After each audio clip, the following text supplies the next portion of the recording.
নমস্কার,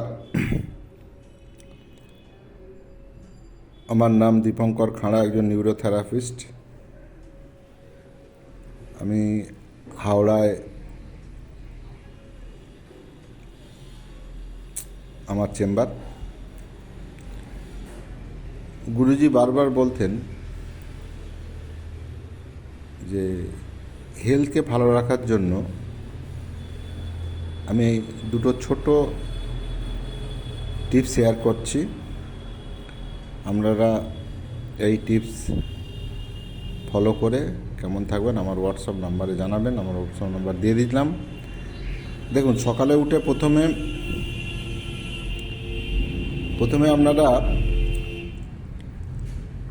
ঘুম থেকে উঠলেন, কিছুক্ষণ বিছানায় বসে ঈশ্বরের একটু আরাধনা করে নিলেন। করার পর মাটিতে পা রাখার পর উবড়ু হয়ে বসে 2 গ্লাস কুসুম কুসুম জল আস্তে আস্তে পান করবেন।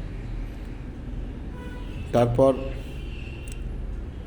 মিনিমাম 40 মিনিটস পর বা 1 ঘন্টা পর আপনারা ফাইবারযুক্ত ফল খাবেন, ওই এমটি স্টমাকেই। যেমন ফলের মধ্যে থাকবে আপনার পেঁপে থাকবে, পাকা পেঁপে, তারপরে থাকবে আঙুর, তারপরে খেজুর, তারপরে যদি এই এখন গরম সিজন, গরমে তরমুজ খাবেন ভরপুর করে।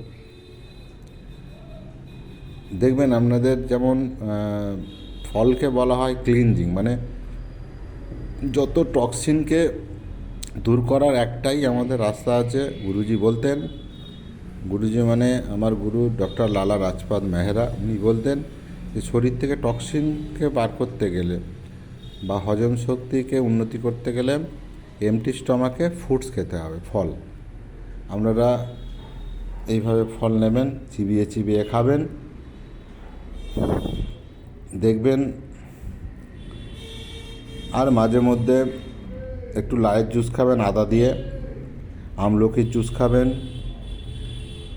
করলার জুস খাবেন, ডায়াবেটিস থাকলে করলার জুস খাবেন। হ্যাঁ, এইভাবে আপনারা চলবেন, দেখবেন আপনাদের small intestine, large intestine totally cleansing হয়ে যাবে। বেশ করে আপনাদের কনস্টিপেশন থেকে অনেক দূরে চলে যাবেন। আর খাওয়া দাওয়া একটু ধ্যান ধারণা রাখবেন, রিচ খাবার খাবেন না। আর দুপুরে খাবার সময় আপনারা স্যালাড খেয়ে তারপরে কার্বোহাইড্রেট খাবেন। নমস্কার। ভিডিও ভালো লাগলে লাইক করবেন, শেয়ার করবেন, সাবস্ক্রাইব করবেন। Thank you.